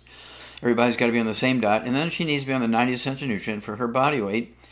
And I believe we can save her and very quickly get rid of her asthma and her other symptoms of this problem. Well, Emory University said, and I said, well, they're incorrect. They're wrong. So you have two choices. You can follow what they say, let her have candy and stay up all night and watch TV and eat and whatever she wants and do whatever she wants, and she will die before she's 12, as they say. But if you change the diet in the household, get her on the proper diet, give her the 90 essential nutrients, within weeks, her asthma will go away, and she will give you grandchildren. So you have to decide which route you're going to take. And they put their hand over the phone, and I heard them going sort of thing. Came back on, and Pastor Dollar said, okay, I think we're going to try what you're doing. I said, yeah, you can still pray for her. There's no, God's medicine is the strongest medicine. So do what you can do for that end, and then, of course, the nutrition and the diet and so forth. They just call me every 2 weeks and let me know how she's doing. And he dutifully called me in 2 weeks and said 2 words. She's cured! Was the way he said it to me. He screamed it to me over the phone, 2 words. And 20 years later, at age 30-something, she'd given him grandchildren, beautiful. I have a picture of he and her when she's 30 years old, and she's supposed to die at age 12. So, there are no genetically transmitted diseases. There are no genetically transmitted birth defects. It's that simple. There's a bunch more questions here. Concussion? Post-concussion? Okay, well, obviously concussion can happen from falling down the stairs, being in a car accident, being hit in the head with a baseball. I mean, there's all kinds of ways you can get a concussion. And you get edema, swelling, maybe even some bleeding inside the skull, so you're getting pressure inside the head. So, you need to get rid of the pressure inside the head, as well as relieve inflammation and so forth, which has already transpired. So when you have concussion in the head, I like to, again, use the biggest hammer in the toolbox, get rid of all the bad foods, use the Healthy Brain and Heart Pack, eat 3 or 4 eggs twice a day per 100 pounds of body weight with soft yolks. Need to have what we call Fucoid Z, which is an anti-inflammatory. Take 3 of those twice a day per 100 pounds of body weight. I'd also take the synaptives so the brain cells can communicate with each other. We need to give them the Ultimate Daily Classic tablets to get proper blood flow into the brain and proper exit of blood from the brain to carry off the edema and swelling in the brain. And we do have the what we call Relax, which is an anti-inflammatory sedative for the brain. It's from our Hemp FX. It's a CBD oil with about a half a dozen other herbs added to it and a pre-hormone added to it to relieve anxiety and things going on in the brain, and to relieve the inability to sleep, which happens when you have a concussion and so forth, allows and encourages sleep and rest. And of course, then we have the Soothe, SOOTHE, and trauma oil from our aromatherapy oil division. It's a blend of aromatherapy oils that actually relieve inflammation. I put 4 or 5 drops of the trauma oil, TRAUMA, into a teaspoon of the Soothe, SOOTHE. Mix that up really good and put it behind the ears, put it in the ears, put it on the back of the neck, put it on top of the head, every place you can on the skull to encourage reduction of inflammation and swelling. But could you speak a little bit on the reaction that the medical system has had to you, especially since 1978 and the whole cystic fibrosis story? Like, what are some of the reactions, and why has the medical establishment disregarded all of the successes in natural medicines and nutrition? Okay, well, you have to appreciate why doctors said there were genetically transmitted diseases. When they didn't know an answer to the cause of a disease, the treatment of a disease, they would say, well, you have bad genes.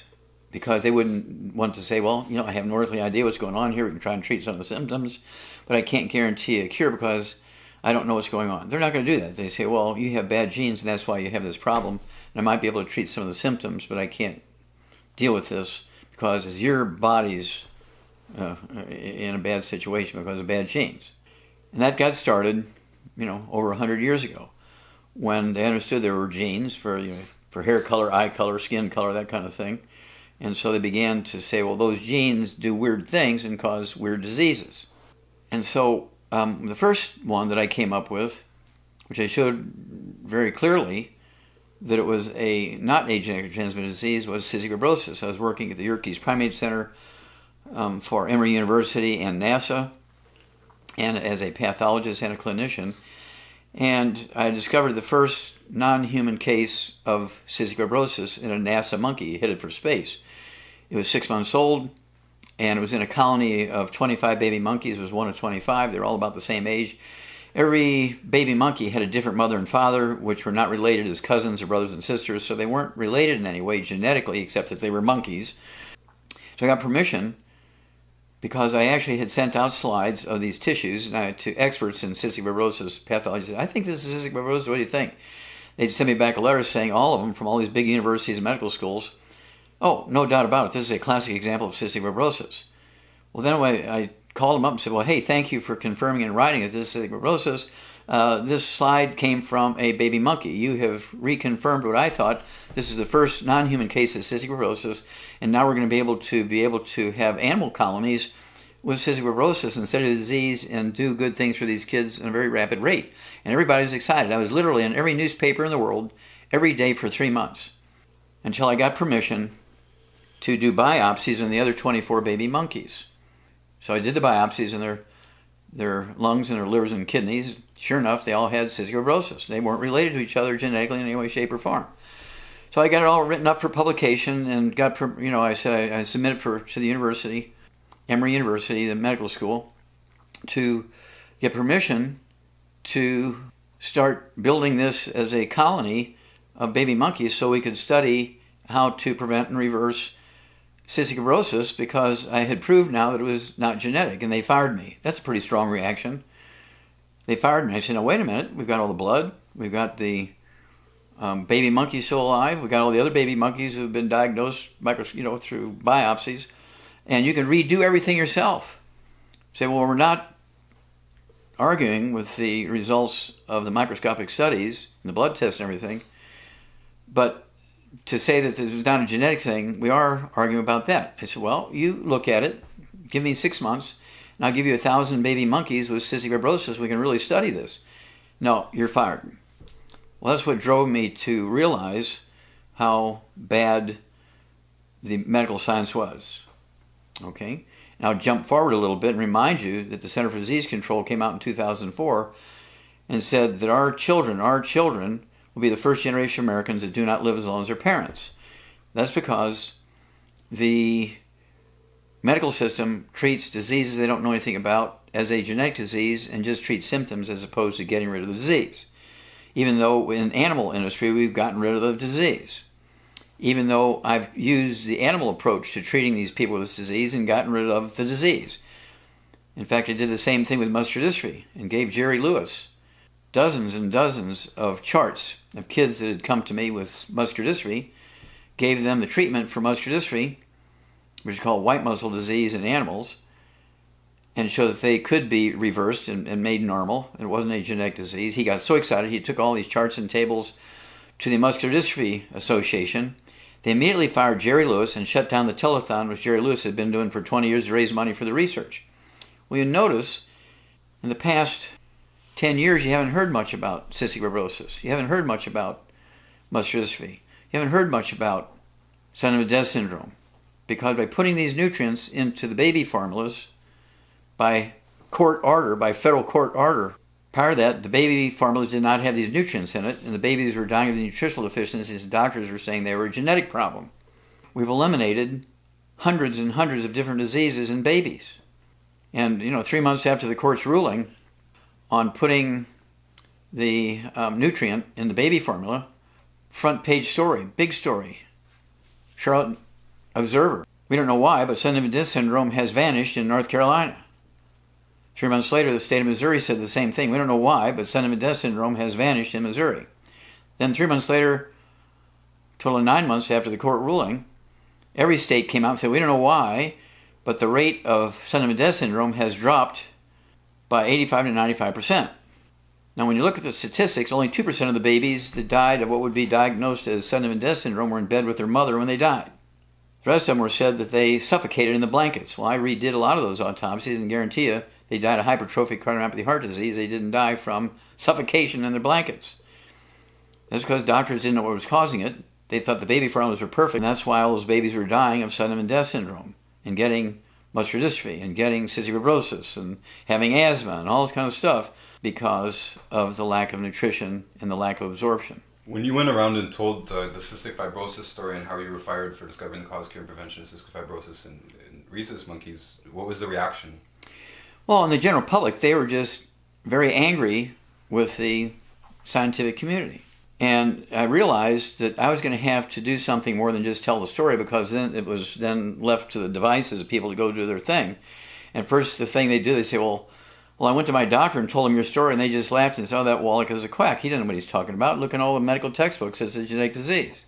And so that's why I started coming out with CDs and DVDs and books.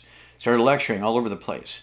To make a long story short, I bought a 20-year-old clinic 2 years before I graduated as a doctor. Had doctors legally run it with their licenses, and I began to work there and do my residency, my own clinic. And in 2 years, I got my degrees and licenses and so forth, and began to work in my own clinic. But not only did I carry on with the patients that they had, I started putting on free meetings every Tuesday and Thursday night at the clinic. I advertised on the radio, paid $300 for a 30-second ad to come to this clinic and get a free health lecture, ask all the questions you want about any disease you want. And so I began to get 300 people on a Tuesday night and a Thursday night coming to my free lectures. Most naturopathic physicians, even licensed in Oregon where I started out, they'd see 15 patients a day and they were overjoyed. Well, today, because of information in 9 languages, audio cassette tapes, CDs, DVDs, books, I see 2 million patients a day in 50 countries. And because of all the tools, I have literally hundreds of thousands and even millions of people who will give the same answer to a question that I would give.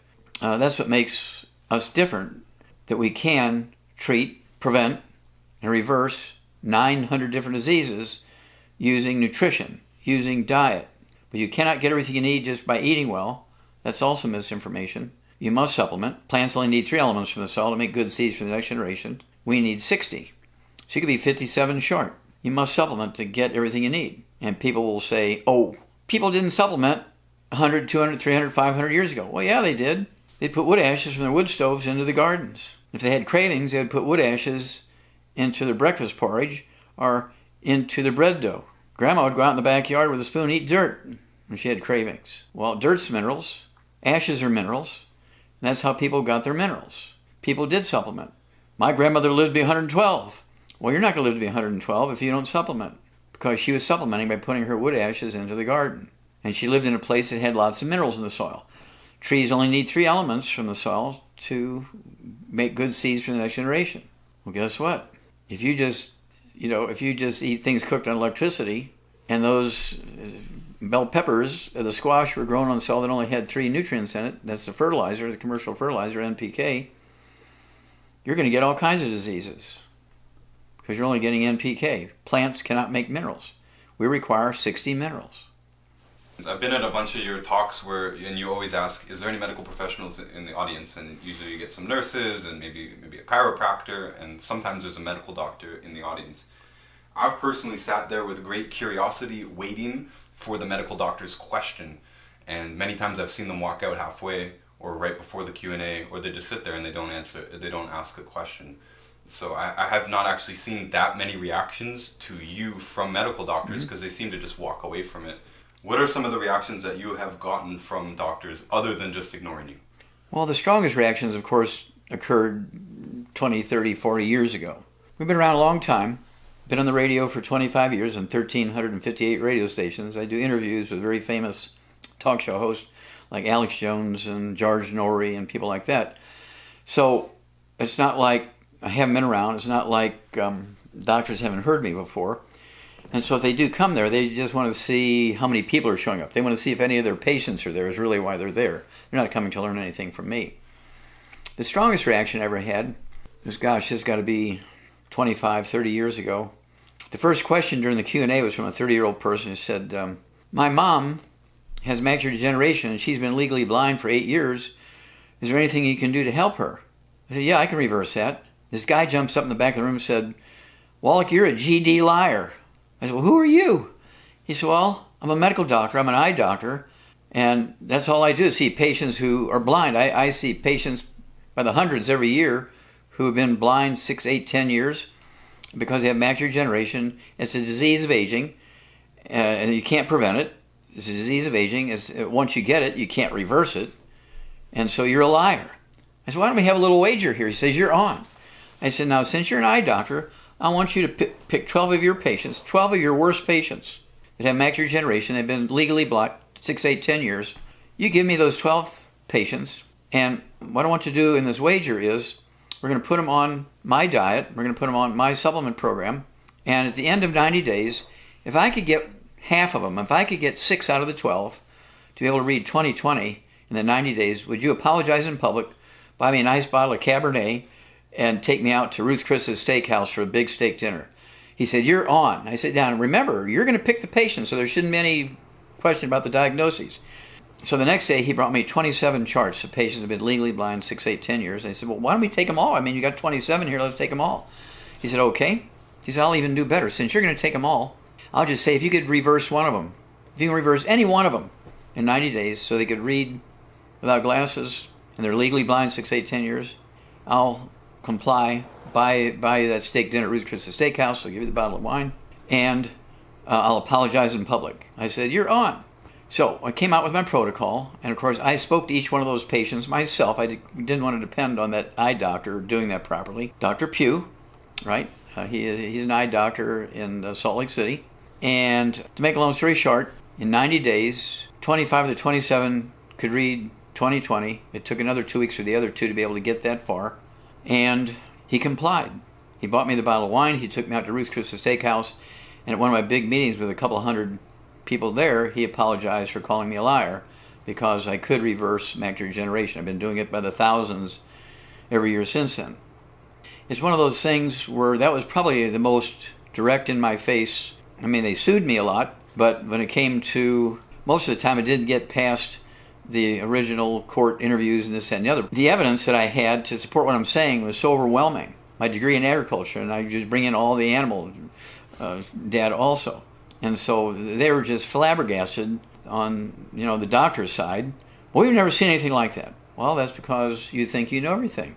You discount the value of information the veterinarians have, and so, you think there's sort of a third world professional if they're a veterinarian, and you discount everything they say. Oh, go give some rabies shots to a dog kind of attitude. And so I'm both. I'm a physician and a veterinarian. And my patients, they laugh about it, and they say, Doc, you treat us like dogs, but we get better. Okay, let's take an Alzheimer's case. Ray McGregor. I can give you that name because it's a very famous story. He was diagnosed 11 years before I knew of him with Alzheimer's disease. The doctor treated him with pharmaceuticals, and he was from Charlotte, North Carolina. His name is Ray McGregor. He was diagnosed with Alzheimer's disease, and they began to treat him with pharmaceuticals for Alzheimer's disease, dementias. In 3 years' time, he got worse and worse and worse, went into a coma. He was in a coma for 11 years. He was being fed through G-tube with Ensure, which is the worst possible thing to give him. I was amazed he lived that long because it was made from oil. No real scientific supplement program.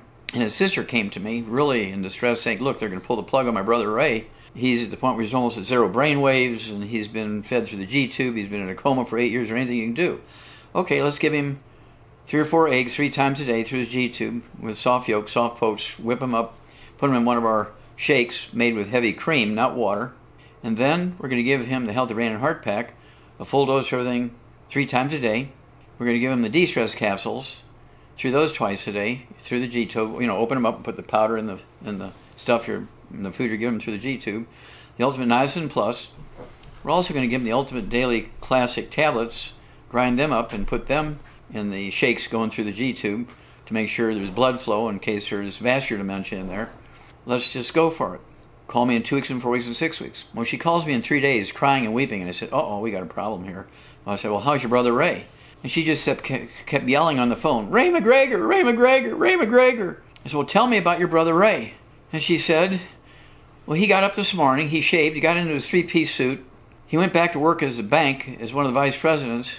He went back to his office and sat at the desk working, and all the people at the bank were freaked out because none of them had ever met him before, because he went into a coma, was in the nursing home before they even worked at the bank again. They were thinking this is a weird way he's going to rob the bank. And so that's my most famous dementia story, Ray McGregor. Okay, I mean, and yeah, okay, so, and we deal with this all the time.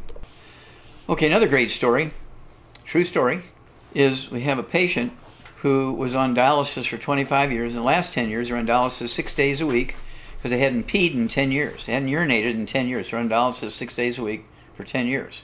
To make a long story short, we got them on the diet, got them on the 90 essential nutrients, got them on the Ultimate Daily Classic to get blood flow into the kidneys, and in 2 weeks' time, they dropped the number of dialysis treatments from 6 per week to now 3 per week because they started urinating after 10 years of not urinating.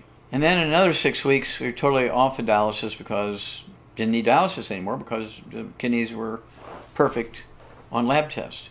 And that's because when you have kidney issues, when it comes to kidney failure, the blood test shows the kidneys are not filtering the blood. Almost always it's due to a different problem. It's not due to a kidney problem. Even though the tests show the kidneys not filtering the blood, it's due to the fact that the kidneys aren't getting the dirty blood because the arteries that carry the dirty blood in the kidneys are blocked.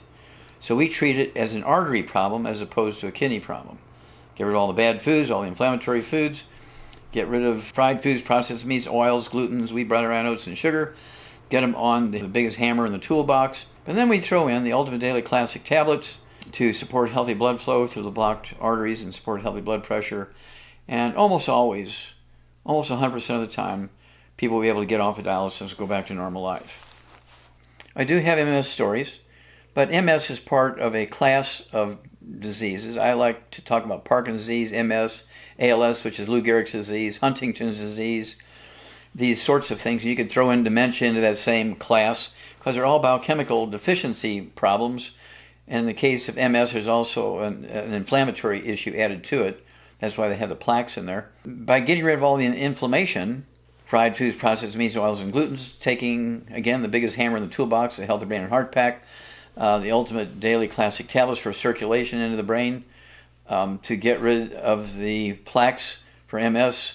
We have them use these things like Fucoid Z, BTT 2.0 tablets to help the white blood cells and the antibodies get rid of the inflammation in the brain.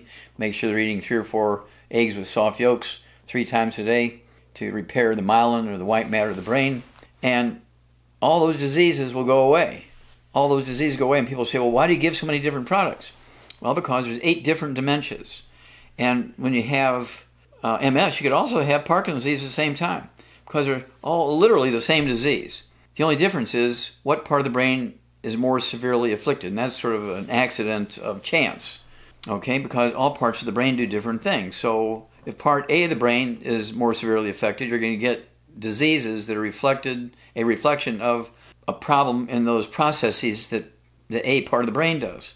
If you're looking at a disease that is found in the M part of the brain, just by dumb luck, that part of the brain was more severely affected, and so you get different symptoms. They give it a different name. And so that's why we have Parkinson's disease, MS, ALS, Lou Gehrig's disease. That's why we have Huntington's disease. That's why we have all these different dementias, because of location. But they're all nutritional deficiency diseases.